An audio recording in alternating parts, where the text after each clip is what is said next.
위스키는 네.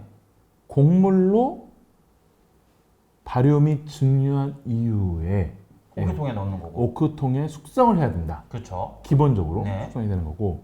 자, 소주는 증류 소주 같은 경우에는 뭐 화요라든지 일품질라든지 안동소주 이런 것들은 곡물에다가 서류까지도 넣을 수 있다. 고구마, 감자도 감자. 넣을 수 있다. 네. 예. 근데 여기는 과일은 안 된다. 과일은 안 된다. 아침, 점심, 저녁 원종일 술만 생각하는 국내 최고 주리 전문가 명옥 교수와 주리라면 사족을 못 쓰는 애기주기자 이 기자가 함께하는 명옥 교수의 술자리 인문학 지금 바로 시작하겠습니다. 오.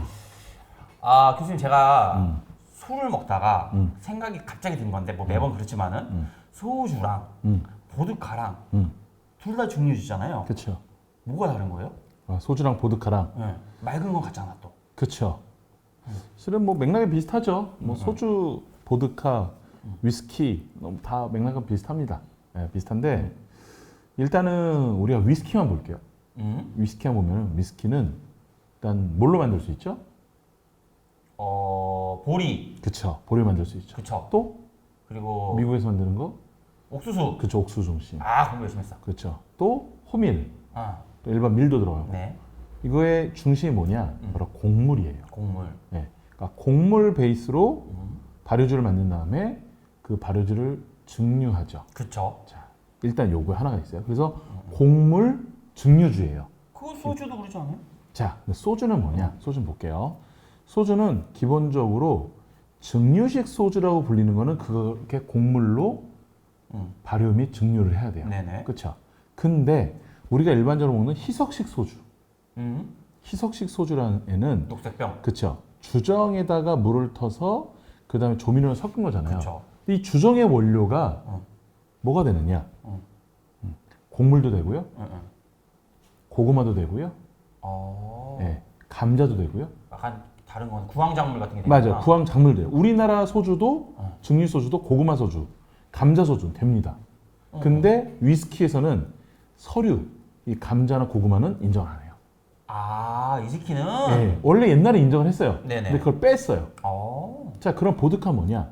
보드카는 기본적으로 곡물 그리고 감자, 고구마까지 다 인정을 합니다. 그러니까 이렇게 나오는 것만 보면은 기본적으로 다 소주와 보드카가 제일 많이 닮은 거예요. 그쵸. 고구마도 들어가니까 소주 보드카는 같은 건데. 맞아요. 근데 보드카는 앞에 과일 이름을 붙이면 과일 보드카가 되게 됩니다. 그래서 포도 보드카, 뭐 사과 보드카 이런 것도 가능한 거예요. 네네. 예. 근데 우리나라는 기본적으로 사과 소주 또는 뭐 포도 소주 이런 것들은 아예 명칭이 달라져요.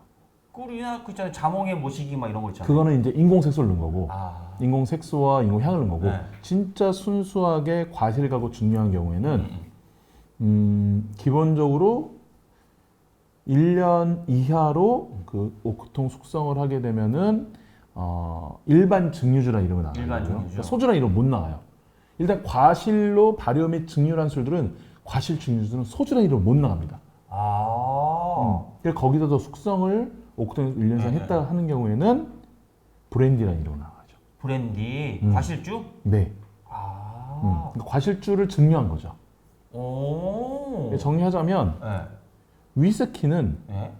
곡물로 발효 및 증류한 이후에 오크통에 넣는 거고. 오크통에 숙성을 해야 된다. 그렇죠. 기본적으로 네. 숙성이 되는 거고. 자, 소주는 증류 소주 같은 경우에는 뭐 화요라든지 일품질라든지 안동소주 이런 것들은 곡물에다가 서류까지도 넣을 수 있다. 고구마, 감자도 감자. 넣을 수 있다. 네. 예. 근데 여기는 과일은 안 된다. 과일은 안 된다. 근데 보드카는 네. 곡물에다가 서류, 그러니까 감자, 고구마에 과실까지도 가능하다. 가능하다. 여기서 유일하게 숙성에 대해서 의무사항을 부여한 데는 위스키밖에 없다. 그 질문. 그러면 그냥 과일 빼고 소주랑 보드카 맑은 거 있잖아요. 네네. 그러면 이거는 내용물도 똑같잖아요. 소주랑 보드카 네. 내용물이 똑같다. 네. 뭐 고구마나 보리, 뭐 쌀이나 이런 걸 하면 증류하는 거 똑같으니까. 그러면 소주랑 보드카랑 만드는 방법까지 똑같아요? 그러니까 상당히 비슷하다고 볼 수 있죠. 어. 상당히 그러니까 전 세계의 모든 그 증류주는 다 방식이 비슷해요. 아. 예, 다 비슷해요. 근데 네. 곡물의 차이인 것뿐이고 어떤 증류기를 사용했느냐에 따르고 그 원료를 어떻게 처리했느냐에 따라 다른 거거든요. 그렇죠. 그래서 기본적으로 위스키는 곡물로만 한다. 곡물 소주의 숙성, 오크통 숙성. 그리고 일반적인 우리 고급 소주들은 곡물 및 서류의 숙성을 해도 되고 안 해도 되고. 그러면 서류 위스키도 네. 숙성을 해도 되고 안 해도 네. 되고. 네. 그럼 서류라고 하는 뭐 고구마나 이런 걸 증류하는 거까지는 이게 소주냐 보드카냐는 거잖아요. 그렇죠, 그렇죠. 근데 얘를 오크통에 넣는다고 해도 위스키가 되는 건 아니고. 내가 어떻게 그 표기하냐에 따라서 나라마다 또 달라요 이게. 아. 그러니까 우리나라 같은 경우에는 위스키란 이름을 넣기 위해서는 발화된 곡물을 넣어야 돼요. 이걸 약간 메가 같은 거. 메가. 근데 쌀로 발화된 것도 상관없는데 그걸 넣어줘야 돼요. 또. 고구마는 안 되고. 그거만 안 돼요. 기본적으로. 네, 오케이. 네, 네. 그래서 오. 근데 이게 또 유럽 그 영국이 아닌 또 유럽으로 하면 또 달라지고 하기 때문에 뭐 국가마다 다르지만 기본적으로는 보드카 같은 경우에는 또 숙성을 잘 안 하죠. 그렇죠. 소주도 그렇게 안 하잖아요, 잘. 최근에 많이 하죠. 그래요? 왜 그 옛날에 일품질로 같은 10년 나무 참나무통 숙성 막 이러기도 하고 그러면 어떻게 보면 그냥 밖에서 먹는 그러니까 해외에서 먹을 경우 소주랑 보드카랑 비슷한 거네요. 제일 비슷하죠. 제일 비슷하죠. 제일 비슷해요. 제일 비슷하고 그래서 왜 그 베트남 같은 데 가면은 찹쌀 증류주를 넷모이 보드카라고 그냥 그러잖아요. 보드카라고 난 그래서 헷갈리는 거예요. 네, 이게. 그거 그냥 쌀 소주예요. 우리나라 들어오면 근데 보드카가 찹쌀 소주인데 그 나라 말을 이름을 까먹은 거지. 네. 보드카라고 하는 거구나. 그래서 몽골 같은 경우도 몽골 같은 그 마요주 그 말젓을 갖고 술을 만든 다음에 그걸 증류하잖아요. 네. 그 마요주 보드카라고 많이 보드카라고 부르는데 그것도 보면은 결과적으로 소주랑 비슷한 거네. 소주랑 같은 거예요. 오케이. 네, 그래서 그냥 동유럽에서 넓게 바른 의미의 술이 소주다. 소주다. 근데 보드카는 뭐 나라마다 다르긴 하지만서도 기본적으로 40도 이상이어야 됩니다. 좀 높구나. 네. 그러니까 도수에 대한 기준이 또 있어요.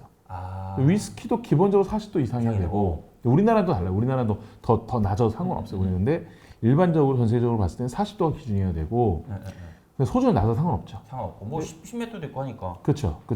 근데 보드카도 기본적으로 40도예요. 왜냐면은 보드카를 만드는 나라가 추우니까. 그렇지. 예. 먹고 연락해. 아니요. 얼지 말라고? 얼지 말라고. 그런 뜻이라고도 많이 또 해석을 합니다. 그럼 이 앞에 있는 건 소주의 보드카예요? 위스키는 아닌 것 같고. 이거는 넓은 의미로는 이제 소주인데요. 네. 이게 만든 것이 굉장히 특별합니다. 뭘 갖고 만들었냐? 볶은 메밀 갖고 만들었어요. 메밀로? 네. 그래서 이런 것들은 그냥 애매한 것들은요. 그러니까 일반 증류주라고 약간 그 주세법상을 정해버립니다. 넓은 의미는 소주예요. 그러니까 메밀이면 곡물이니까 소주는 맞겠네요. 네, 볶은 거예요. 그러니까 이 방식이 없으니까 네. 이 방식을 규정을 잘 안 하니까 일반 증류주로 간 것이고요. 요 옆에 있는 건 보리입니다, 지금. 보리. 네, 그래서 얘는 보리 소주예요. 소주. 이 식품유형에 보면 소주라고 써있네요. 네, 얘 소주예요. 얘는 보니까 일반 증류주 애매하니까. 네. 얘는 되게 특이한 게 네. 일반 증류주하고 가로한 다음에 쌀 보드카라고 또 써있네. 네. 뭐예요? 그러니까 그 보드카처럼 이게 보드카의 어원이 지지대나 보다인데 보다가 물이라는 소리예요.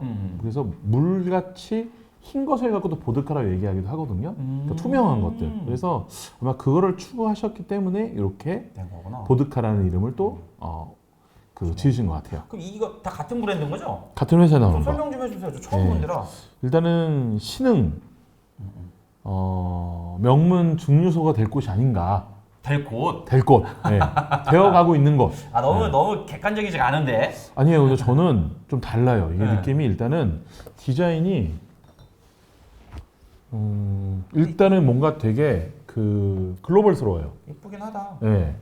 이게 브런트라 써있거든요. 네. 브런트. 번트. 뭐 번트라고 읽기도 하고 브런트를 읽기도 번트라고. 하는데 이게 뭐냐면 구웠다는 소리예요. 뭘 뭘 구웠냐? 보리를 구웠다. 메가를 구웠다. 메가가 아니고 메밀을 구웠다라는 것이고요. 그 세계 3대 증류주 대회인 샌프란시스코 그 증류주 대회에서 금메달을 땄어요. 골드 메달을 땄어요. 가운데 꽤. 네. 오. 근데 뭐 실은 이게 어느 대회에서 뭐 상을 탔다 해서 우와 맛이 엄청나겠구나 이렇게 생각하기보다는요. 1차적인 검증이 끝났다 정도 이해하시면 좋을 것 같아요. 예. 그렇지. 나쁘진 않다. 예, 기본적으로. 그러니까 기본적으로 구성이 맞고 품질이 괜찮고 그렇죠. 이거에 대해서 믿을만하다, 신뢰할만하다 정도로 저는 이해해 주시면 좋을 것 같아요. 그래서 어디 있는 거예요? 이름 무슨 이름 좀 알려줘. 이게 어디? 네, 이게 일단 인제에 있고요. 네. 이게 그 회사 이름이 굉장히 독특해요. 브리즈 앤 스트림인데 뭔 뜻이야? 예, 이거 브리즈 앤 스트림 이걸 한글로 해석해 보세요. 우리말로. 몰라요. 브리즈 몰라요. 숨쉬다. 응. 그렇죠. 근데 약간 이게 바람이라는 뜻이 있어요. 응. 바람. 우리가 바람 불다 입으로 바람 불지 마 그러잖아요. 어. 바람. 앤 스트림. 흐르다 뭐 흐르죠. 응. 이걸 한자로 뭐라 그래요? 류? 류. 응. 그러면 바람풍. 풍류? 풍류. 뭘 이렇게 어렵게 해? 풍류라는 거를 이렇게 한국식 영어로 만든 바꾼 거구나. 거예요. 예. 아, 의미는 있네, 멋있네. 네, 네. 그래서 뭐 인제 자체가 설악산에 있잖아요. 그래서 그 풍류를 느껴보자 해가지고 여기 보면은 이것도 그러면 인터넷으로 구매가 가능해요? 예, 가능해요. 여기 지금 보면은 배 타고 있는 모습, 뭐 그런가 이게? 여기서는 지금 지붕에서 하늘을 바라보는 모습, 그리고 여기서는 지금 바다에서 예, 해변에서 노는 모습. 색깔이 예쁘다, 얘가. 그러니까요. 예. 네, 그래서 우선 맛 봐보셔야죠. 네, 그래서 뭘 맛볼까 해서 저희가 다 맛보기엔 시간이 너무 없고요. 샌프란시스코 증류주 대회에서 이제 골드 메달을 받은 거. 예. 가운데 메밀, 구운 메밀 소주죠. 어떻게 소주니까 보면 좀 높겠네요, 도수가. 예, 40도입니다.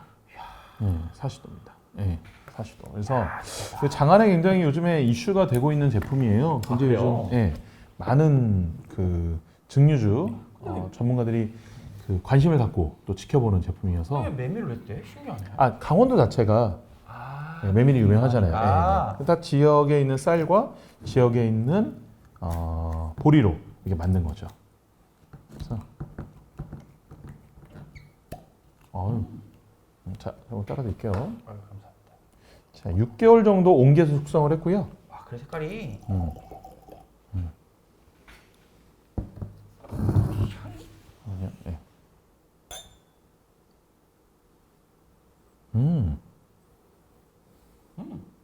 되게 굉장히 구수한데? 고소한 향이 네. 확 나네.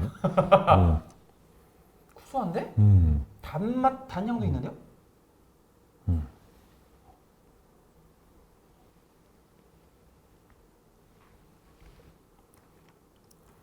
요 고소하네. 맛 특이하다. 진짜 특이하다. 뭐, 되게 상큼하고 약간 쨍한 느낌도 있고. 이게 도수가 높으면 나중에 좀 올라오네. 네. 단맛이 먼저 싹 올라오더니만, 단맛에 약간 구수한 맛이 약간씩 느껴지고. 약간 누룽지에 설탕 탄 카사 맞아. 찍어 먹는 느낌. 누룽지만 같다. 누룽지만. 와, 근데 어떻게 이렇게 달지? 신기하다. 메밀 와, 아니 이게 설탕 같은 거 전혀 안 들어가 있어요. 그냥 메밀에 물이네요. 네. 5%. 네. 그러니까 메밀로 증류주, 발효주를 만든 다음에 그걸 증류한 거죠. 근데 야, 이거는 좋네요, 진짜. 이거 쫙 이게 마셨을 때는 단맛이라든지 고소한 맛, 구수한 맛이 딱 있어서 이게 도수가 높거나 못 느끼는데 아, 나중에 올라온다. 쫙 올라오네. 세다. 야, 쫙 올라오네. 세다. 야, 근데 첫 맛이 이거는 진짜 막 부어라 마셔라 이게 아니라 네. 조금씩 먹으면 괜찮을 것 같아요. 이거 맛있다 이거. 아, 이거 얼음 넣어 먹으면 맛있을 것 같은데. 야, 이거 맛있는 술이네 이거 진짜. 잘 만드네. 와. 이거 만드신 분도 되게 특이하다면서요. 이게 직장인들의 로망이 있는 양조장입니다. 뭐냐, 이분이 월화수목금까지는 그 서울에서 출퇴근하는 직장인이세요. 네. 예. 근데 이거 인제 있잖아요. 맞아요. 근데 주말에 내려가서. 인제로 내려가서 주말 동안 이 증류 작업을 해놓는 거예요. 그게 돼? 예. 그게 되는 거죠. 근데 발효주는 어려워요. 발효주는 매일매일 관리해줘야 돼요. 그러니까, 근데 증류주는 그날 일주일 동안 예를 들면 발효시킨 걸 가지고 주말에 증류를 하면 그러니까 되거든요. 숙성을 하고. 네, 하면 되니까. 야, 신기하네. 이 사람도 참 대단하다. 이분도 대단하신 것 같아요, 진짜. 이게 왜 직장인들이 주말에 자기만의 공간, 또 자기만의 이 그 취미 그 자기만의 뭔가 부업을 하는 게 또 하나의 로망인데 이분은 뭐 술 내가지고 지금 상도 받았지. 지금 증류주 관계자들이 굉장히 또 주목하는. 그래요? 이거는 되게 부러워요 이 인생이. 아 교수님도 그렇게 하시면 되잖아요. 이게 진짜 부지런해야 돼요. 그거는 부지런하지 않다는 거를. 별로 안 부지런해요. 진짜 부지런해야 되고 두 번째는 네. 이게 병 고르는 거, 라벨 고르는 거, 이 안에 들어갈 내용물 뭐 해서 해야 될 게 꼼꼼하게 정말 많아요. 이게 저같이 그냥 술 좋아하는 사람은 그냥 대충 만들면 돼라고 생각하고 맞아요. 전문가는 전문가니까 더 힘든 것 같아요. 그러니까 여기에 또 이거의 판매 루트도 잡아야 되지, 이거에 또 컨셉 잡아야 되지, 또 어떤 재료가 뭐 할까 이게 어마어마한 역량이 들어갈 수밖에 없는. 그리고 예. 명욱 교수가 만들었다고 하면 또 옆에서 눈초리 그냥 겨우 이거야? 막 이런 소리 나올 수도 있는 거지. 전문가가 말만 잘하지. 그러니까 그래서 이거는 진짜 맛있네요. 이분은 이분대로 정말 대단하신 분입니다. 그럼 회사 구력은 그렇게 오래되진 않겠어요? 2021년도인가 만드신 걸로 알아요. 근데 잘 만든 판매는 오래인 거예요. 이 뜻은 뭐냐면 내가 양조장을 하게 되면은 1년 동안은 거의 수입이 없어요. 그렇죠. 1, 2년. 왜냐면은 부지 알아봐야 되지, 인테리어부터 시작해서 실은 제품 컨셉에, 그리고 무엇보다도 이 제품 같은 1년 숙성했거든요. 지금 보리 소주. 1년 동안 못 파는 거예요. 만들긴 만들어 네, 놓고. 묵혀두는 거예요 지금. 네, 묵혀두는 거예요. 한다. 다음에 기회 되면 한번 가보고 싶긴 하네요. 인제 여기 한번 가보고 싶어요 한번. 인제 가면 언제 오냐 그 인제인데. 아니에요. 자 정리 한번 할게요. 오늘은 소주, 보드카, 위스키 차이점 그리고 특이한 풍류라는 이름을 가진 브리즈 앤 스트림. 대해서 알아봤습니다. 정리 부탁드릴게요. 네, 그런 것 같아요. 우리가 소주는 무슨 어떠한 쌀로만 만들어야 된다, 또는 뭐 보리로 만들어야 된다, 이런 관념에서 떨어져 나가서 정말 다양화와 다각도로 소주를 바라볼 수 있게끔 만든 것이 이 메밀 소주가 아닌가 싶고요. 뭐 이걸 통해서 우리가 또 한번 소주의 또 다른 시야, 또 시각, 또 확장성이 더 넓어진다면 한국 소주의 앞으로 장래는 밝다. 네, 뭐 죽어라 마시지 말고 이렇게 음미하면서 마시는 이 시장 앞으로 또 응원하겠습니다. 네. 저는 다음에 기회 되면 쌀 말고 보리 말고 다양한 곡물로 만든 소주를 한번 모아놔서 맛봤으면 좋을 것 같아요. 그런 것도 한번 특이하지 않을까요? 자, 좋아요, 알림, 구독 부탁드릴게요. 안녕. 고맙습니다.